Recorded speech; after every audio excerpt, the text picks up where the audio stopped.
রাষ্ট্রবহীন যাকে আমরা বলি চাচার বেটি, বলছে ভাই আমি ওকে খুব ভালোবাসতাম, প্যার মহব্বত করতাম তাকে, খুব ভালোবাসতাম তাকে।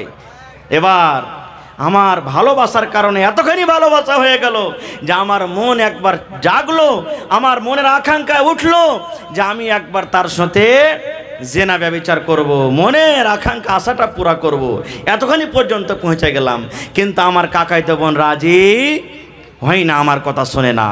একদিনকার ঘটনা, আমার কাকাইতো বোন আমার কাছে এসেছে, আসার পর বলছে ভাই রে কিছু টাকার দরকার আছে, ভাই টাকা দাও, খুবই দরকার আছে, টাকা না নিতে গেলেই হবে না।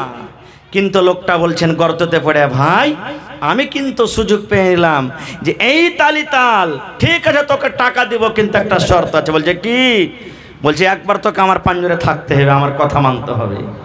আমার কাকাইতো বোনের কাছে এমনই মজবুরি যে আমার কথাতে রাজি হয়ে গেল, কারণ তার টাকার দরকার আছে, রাজি হয়ে গেল, কথাবার্তা ফিট হয়ে গেল। অমুক দিন অমুক টাইম অমুক জায়গাতে আমাদের দুইজনের মিলন হবে। ওরে সুবহানাল্লাহ, দয়ার নবী বলেছেন ওই লোকটা গর্ততে বসে বসে দুজন বন্ধুর সামনে নিজের ইতিহাস, নিজের ঘটনা বয়ান করেছেন। ভাইরে আমার কাকাতো বোনকে যেটা টাইম দেওয়া ছিল, সময় দেওয়া গেছিল, ওই টাইম হিসাবে আমার কাকাতো বোন হাজির হয়ে গেল, আমিও তাকে হাজির হয়ে গেলাম, ওই জায়গাতে দুইজন হয়ে গেলাম।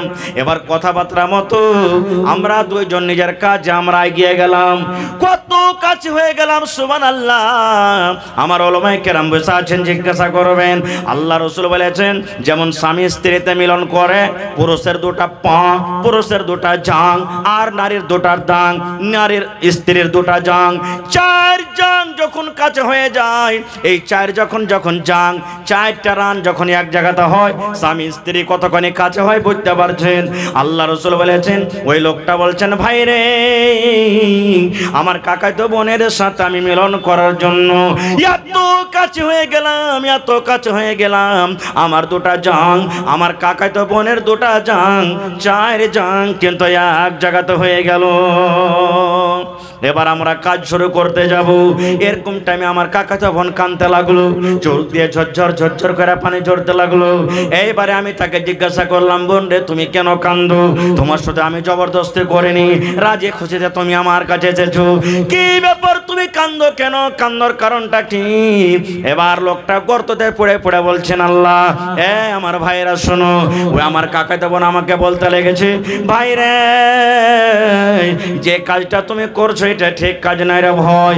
এই ভাই যেই টিপে তুমি খোলো, যেই বোতলের মুখ তুমি খোলো, এটা শুধু অধিকার আছে আমার যে স্বামী হবে, যে আমাকে মোহর দিয়ে বিয়ে করবে, আমি যার স্ত্রী হব, যে আমার স্বামী হবে, ওরে শুধু এটা হক, ওই ছাড়া দুনিয়ার এটা কোনো মানুষের জন্য জায়েজ নয়। ভাই রে তুমি যে আজকে আমার সাথে এই কাজটা করছো, দুনিয়ার কোনো মানুষ না জানতে গেল, দুনিয়ার কোনো মানুষ দেখতে না গেল, আল্লাহ জানছেন, আল্লাহ দেখছেন। এই জন্য ভাই আমি তোমাকে বলি, আমার এই ঠেপে তুমি খুলিও না, আমার শুধু তুমি ব্যভিচার করিও না ভাই, তুমি আল্লাহকে দেখে ভয় করো। নারে তাকবীর। কাকে দেখে ভয় করতে বললেন? জোরে বলেন, আল্লাহকে দেখে ভয় করো। এবার লোকটা বলছেন, ভাই রে যেমন আমাকে বললেন আল্লাহকে দেখে ভয় করো, ডর করো, এত কাছে থাকা সত্ত্বেও আমি তার সাথে আর জেনা ব্যভিচার করলাম না, আর জেনা ব্যভিচার করলাম আমি ছেড়ে দিলাম, যা বোন তোকে আজাদ করে দুনু, আর যে টাকা তোকে দিয়েছিলাম সে টাকাও ছেড়ে দুনু, তোকে ফেরত নিব না। এবার ঘটনাটা বলার পর আল্লাহকে বলছেন, আল্লাহ জি এই গর্ততে পড়ে আছি আল্লাহ, এই খালটাতে পড়ে আছি আল্লাহ, এই রব্বুল আমিন এই কাজটা যদি তোমার ভয়ের কারণে করে থাকি আল্লাহ, হে আল্লাহ যদি এই কাজটা আমি তোমাকে ডরের কারণে, তোমার জাহান্নামের ভয়ের কারণে করে থাকি, আল্লাহ আজকে যে মুসিবতে আমরা পড়ে আছি, দয়া করে তুমি এই মুসিবত থেকে আমাদেরকে বাঁচিয়ে নাও। দয়ার রাসূল বলেছেন যে যেমনই এই নিজের ঘটনাটা আল্লাহর সামনে রাখা, পাথর, যেই পাথর তিনজনে হটাতে পারলো না, এক চুল পরিমাণ হটলো না, পাথর সরসর সরসর করে হটতে হটতে তিন ভাগ করে এক ভাগ পাথর আপনি ফুটে গেল। দেখলেন, আল্লাহকে দেখে যদি ডরান, আল্লাহকে দেখে যদি ভয় করেন, আল্লাহ তাবারাক ওয়া তাআলা দুনিয়ার মুসিবতও আমার আপনার আল্লাহ দূর করে দিবেন। যেমন এই ঘটনা থেকে আমরা বুঝতে পারলাম। আর একটু আগা চলেন। আল্লাহ রাব্বুল আমিন এই পৃথিবীতে জান্নাতের অনেক নিয়ামত দান করেছেন। তার মধ্যে হলো একটা কি, দুধ। দুধ হলো আল্লাহর একটা বড় নিয়ামত। আপনার এলাকাতে যারা দুধ বাড়িতে রাখছে বা বেচছে, দইয়েরকে দিচ্ছে, পানি মিশাল করে না ভাই? কিন্তু এটা গুনার কাজ, পাপের কাজ। দুধে পানি মিশাল করিয়েন না ভাই জীবনে। হ্যাঁ, বাড়িতে খাইবেন মিশাল করেন, মানা নাই। 1 কিলো আছে, 1 কিলো পানি মিশাল করে দেন, বাড়িতে না খাইবেন বেশি করার জন্য। কিন্তু দুধে পানি মিশাল করব আর দিয়ে বিক্রি করব, বেশি ওজন হবে, টাকা বেশি হবে, এটা হলো গুনার কাজ, হারাম, এটা চলবে না। হায়রা তোমার ফারুক রাদিয়াল্লাহু তাআলা আনহু যখন খলিফা হলেন, রাস্তা দিয়ে একদিন হেঁটে চলেছেন, গ্রামে গ্রামে হাঁটছেন। কে জানি কোন বাড়িতে খাবার আছে, কে পেরেশানিতে আছে, কার স্বামী বাড়িতে নাই, কষ্টতে আছে, এগুলা দেখাশোনার জন্য নিজের গদ্দি, নিজের সিংহাসন ছেড়ে গ্রামে গ্রামে হাঁটছেন। হাঁটতে আছেন রাইতের বেলাতে। রাইতে আপনি শুতে থাকবেন, বসে থাকবেন বাড়িতে, রাস্তা দিয়ে কে হেঁটে গেল না গেল আপনি জানতে পারবো ভাই? জানতে পারবো না। রাস্তা দিয়ে হেঁটে চলেছেন, হাঁটতে হাঁটতে দেখছেন এক বাড়িতে মার বেটিতে ঝগড়া করছে, কথা বলা বলি হয়েছে। কি কথা? মা বলছে বেটিকে, বেটি রে, আরে যা দুধ খানে পানি দিয়ে দেখা, খানিক দে, বেশি করে দে। মা বলছেন বেটিকে, বেটি যা দুধ খানে পানি মিশাল করে দে, দুধ খানে পানি মিশাল দিয়ে দিবি তো বেশি হবে, ওজন হবে। এবার বেটি কি বলছেন, মাগে কেমন কথা বলছিস? দুধে কি পানি মিশাল করতে হয়? তোমার ফারুকের মুখ থেকে শুনিসনি যে দুধে পানি মিশাল করতে হবে না, এটা হলো গুনার কাজ, পাপের কাজ, এতে গুনাহ হবে, আমি পারবো না এটা কাজ করতে। এবার মা তখন বলছেন, বেটি রে, এখন ওমর ফারুক দেখতে পাই না, ওমর ফারুক কিন্তু এখন শোনে না, ওমর ফারুক এই জায়গাতে নাই। যারা বেটি যা যা যা আর দুধে তুই পানি মিশাল করে দে, যা। ওমর ফারুক তো দেখতে পাই না এখন, আর ওমর ফারুক এখানে নেই, ও জানতে পারবে না আমরা কি করব না করব, যা পানি তুই মিশাল করে দেগা। কিন্তু ওমর ফারুক রাদিয়াল্লাহু তাআলা আনহু তাদের দরজাতে দাঁড় হয়ে শুনছেন। এবার সুবহানাল্লাহ, এই আমার মায়েরা খালারা, বেটিরাকে পড়ান। বেটিরাকে যদি পড়াইবেন, সমাজ থেকে বুরাই শেষ হবে। সমাজ থেকে যেগুলা বেধর্মীর কাজ, শরীয়ত বিরোধী কাজ আস্তে আস্তে দূর হয়ে যাবে। আজ থেকে 15-20 বছর আগে দেখবেন, যখন বাড়িতে বিয়া শাদী লাগতো, তখন কত গীত গাইত মা খালারা, গাইছে লোকে কাহিনী। আর এখন আস্তে আস্তে ঘরে ঘরে পড়ালেখা হয়েছে। এখনকার বেটি ছেলে গেলে বলেন যে 5টা গীত গাহা, হিম্মত নেই যে গেয়ে দিবে, মানে জানে না।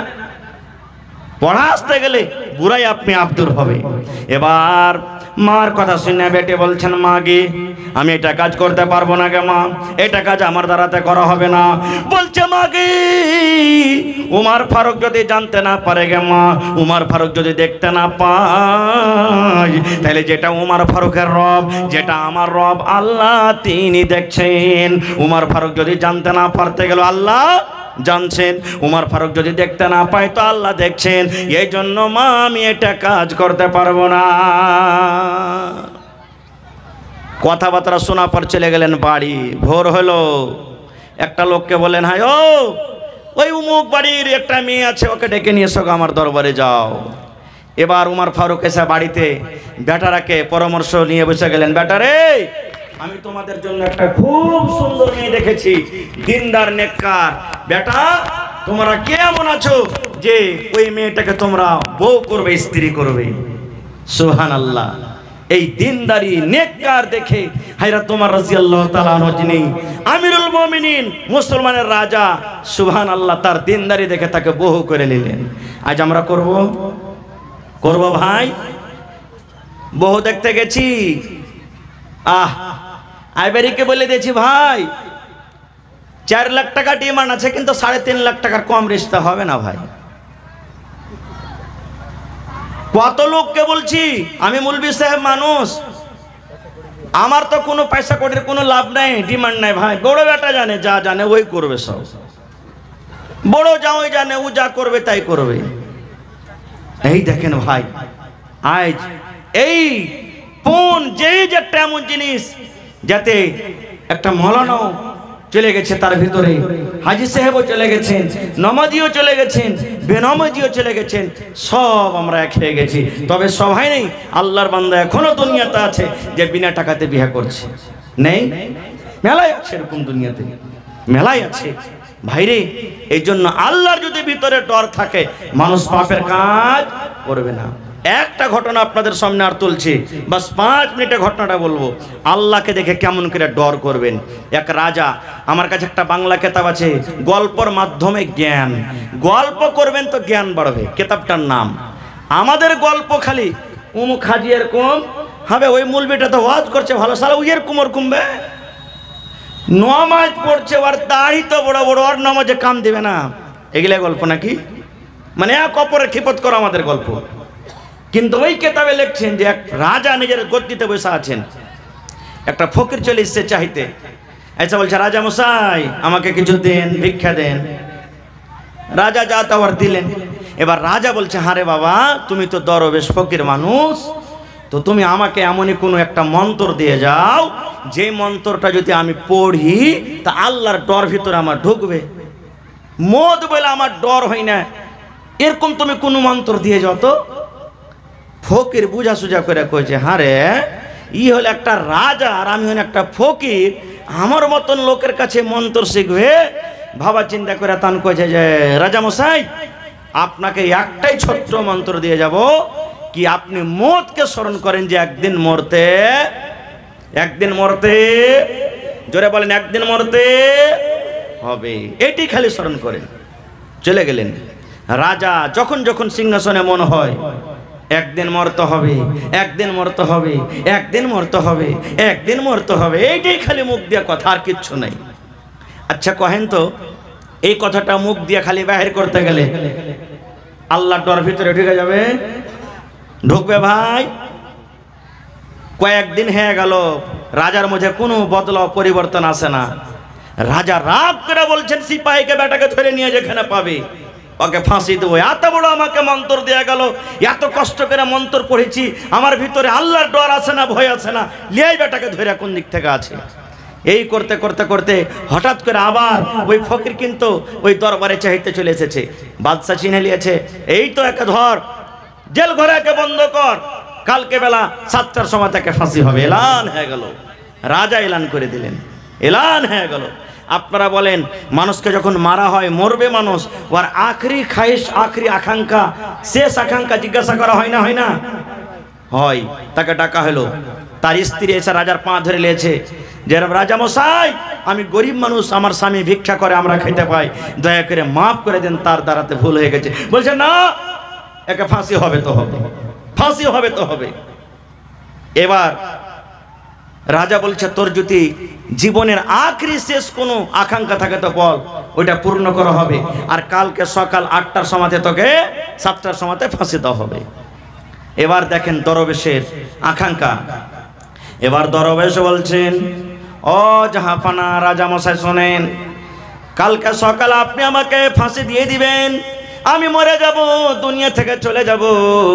কিন্তু রাজা মশাই আজকে বেলা 12টা বাজছে, এই 12টা থেকে নিয়ে কালকে সকাল 7টা পর্যন্ত আপনার এই গদিতে আমি বসবো, আমি রাজা হব, আর আমার মতন আপনাকে ফকির হইতে হবে।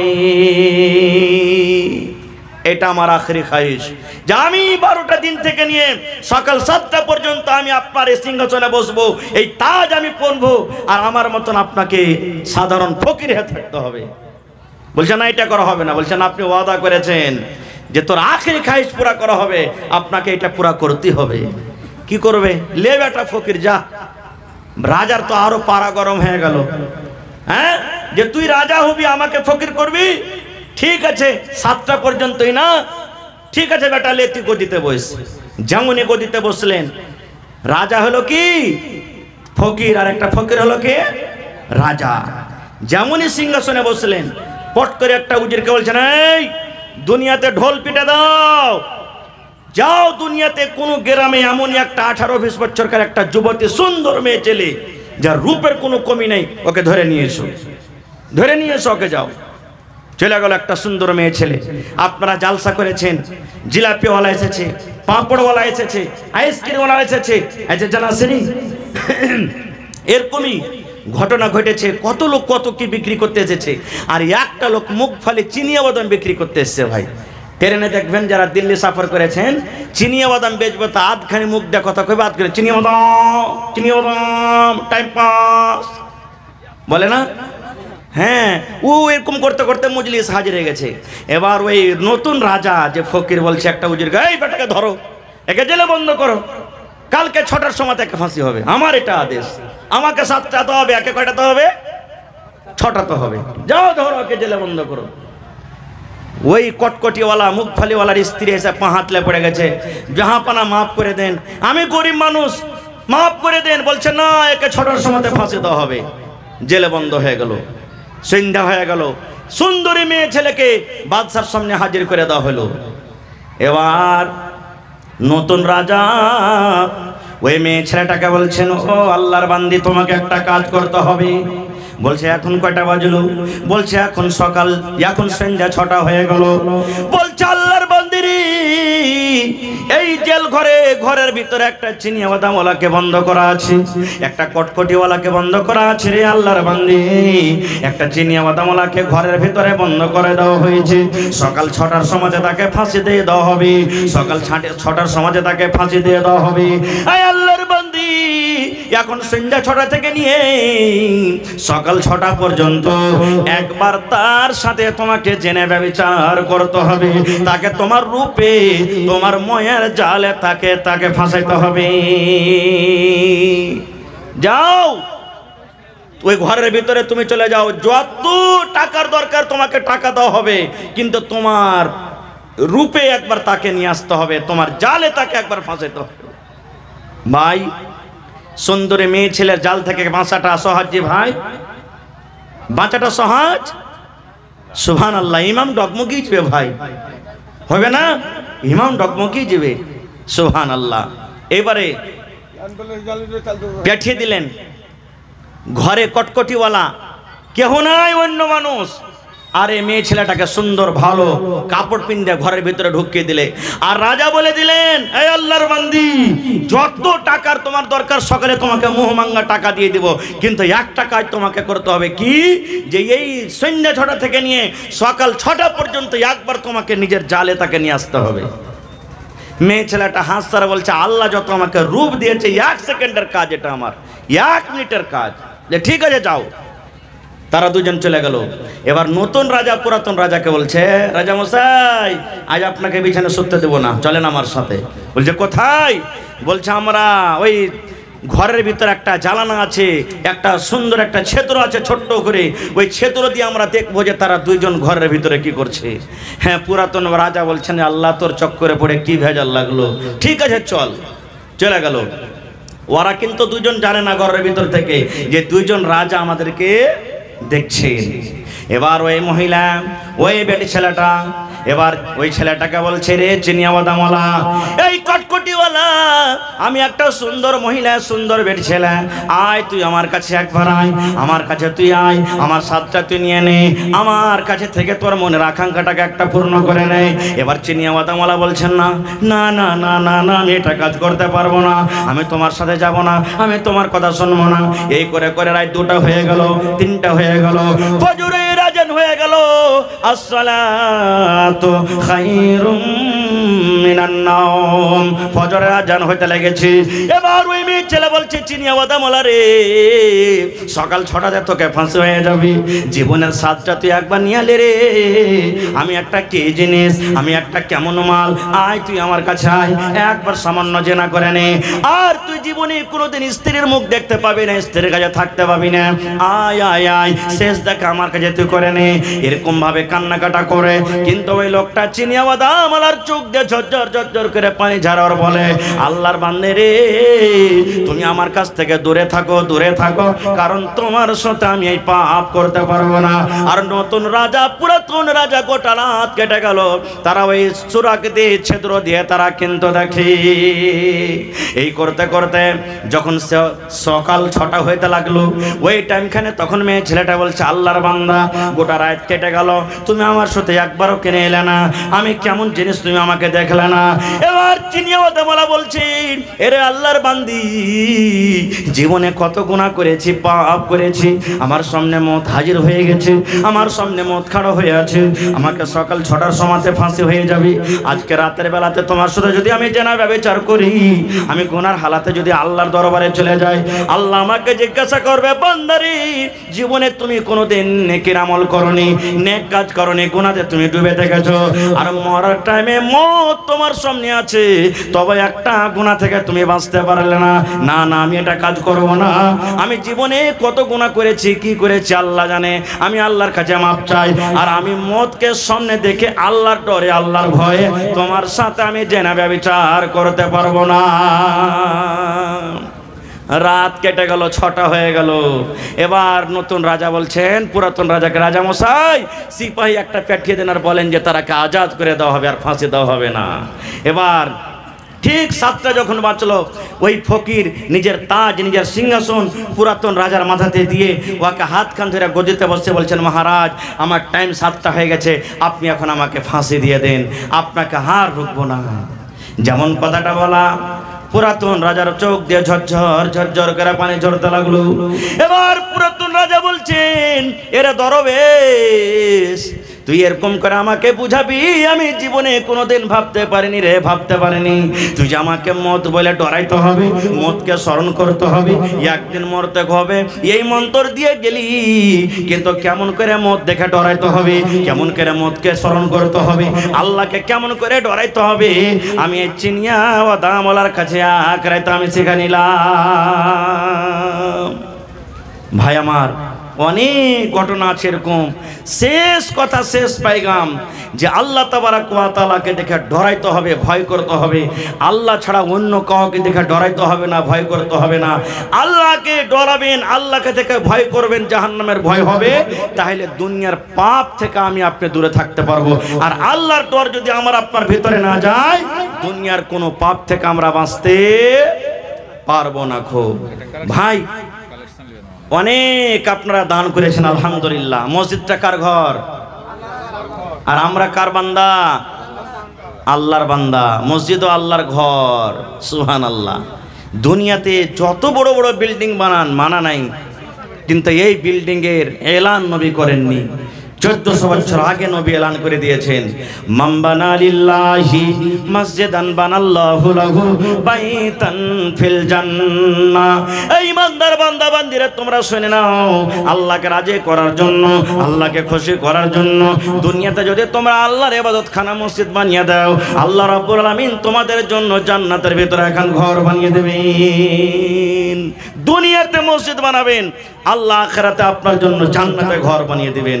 ভাই মুসলমান, দেখি জান্নাতে ঘর নেওয়ার কার আশা আছে? যদি মানুষ ইচ্ছা করেন, আমি একাই টাইলসে যা টাকা লাগবে আমি দিয়ে দেবো, দিতে পারেন। আল্লাহ মানুষকে ক্ষমতা দিয়েছে। মৌলানা আমরা 4 ভাই মিলে 1 লাখ টাকা টাইলসে লাগবে, আমরা দিয়ে দেবো। দেখি কোন একটা আল্লাহর বান্দা খাড়িয়া জানতে এরকম কোন মার্দে মুজাহিদ, মৌলানা 1 কাঠা জমিন বিক্রি করে যা টাকা হবে আমি দিয়ে দেবো মসজিদে, মাঠের হোক, বছর জমিন হোক, চষদ হোক, যে কোনো জমিন হোক, মৌলানা 1 কাঠা জমিন বিক্রি করে যা টাকা হবে আমি মসজিদে দিয়ে দেবো। দেখি এরকম কোন আল্লাহর বান্দা বান্দি আছেন? দেখি কোন আল্লাহর বান্দা বান্দি আছেন 1 গাড়ি বালু কিংবা সিমেন্ট কিংবা 1 কুইন্টাল রড কিংবা 1000 ইট দান করতে পারবেন? একটা লোক কম করে বিসমিল্লাহ করেন। দেখি কোন আল্লাহর বান্দা আছেন এই মজলিসের মধ্যে, ছোট বড়, মা, খালা, দাদি, নানি, মায়েরাকে বলবো গলার হার, নাকের নাকমণি, হাতের আংটি, পার পায়াল, দেখি কোন আল্লাহর বান্দি আছেন আমাকে দিবেন। এই রাতের বেলাতে আল্লাহর দরবারে দোয়া করব, কে জানি আল্লাহ কখন কার দোয়া কবুল করবেন। বলেন আছে নাকি এখানে? বানি ইসরাইল 1000 টাকা নগদ, 1000 টাকা বাকি। মাশাআল্লাহ, বানি ইসরাইল সাহেব 1000 টাকা নগদ আর 1000 টাকা বাকি। মাশাআল্লাহ, আইছেন বানি ইসরাইল ভাইয়ের জোড়া আর কেউ হবেন না? কোন আল্লাহর বান্দা আর একটা কেউ হবেন না যে মৌলানা আমিও 2000 টাকা দিব? দেখি কোন আল্লাহর বান্দা আছেন। কয় ওয়াক্তের নামাজ আছে ভাই? কয় ওয়াক্তের নামাজ ফরজ? 5 ওয়াক্ত নামাজ। দেখি 5টা লোক 5000 করে, 2000 করে 1000 করে। দেখি কোন আল্লাহর বান্দা আছেন দান করবেন, একটু আসেন তো ভাই। মাশাআল্লাহ, জাযাকাল্লাহ। রব্বানা যালামনা আনফুসানা ওয়া ইল্লাম তাগফির লানা ওয়া তারহামনা লানাকুনান্না মিনাল খাসিরিন। হে আল্লাহ, বানি ইসরাইল সাহেব 2000 টাকা আল্লাহ তোমার ব্যাংকে জমা করে দিলেন। 2 লক্ষ টাকা মনে করে তুমি কবুল করে নাও। মনের আশাকে আল্লাহ পুরা করো। রোজ রোজ করে আল্লাহ বরকত দাও, কামাই কামাইতে আল্লাহ বরকত দাও। হে রব্বুল আমিন, মা বাপ দাদা দাদি নানা নানি শ্বশুর শাশুড়ি যারা বেঁচে আছে ভালো রাখো, আর যারা কবরে চলে গেছে আল্লাহ তারকে কবরে তুমি জান্নাতের বিছানা দিয়ে দাও। রব্বানা তাকাব্বাল মিন্না ইন্নাকা আনতাস সামিউল আলিম। আমিন। আচ্ছা আচ্ছা, কিছু লোক বাকি আছেন ভাই, ওই বাকি যারা আছেন নাম ডাকছি, একটু মেহেরবানি করে 2-4 মিনিট আমার কাছে একটু আসেন ভাই, আর যা পারবেন আপনি দিয়ে যান। বিসমিল্লাহ। মোহাম্মদ তাজু কি নাম?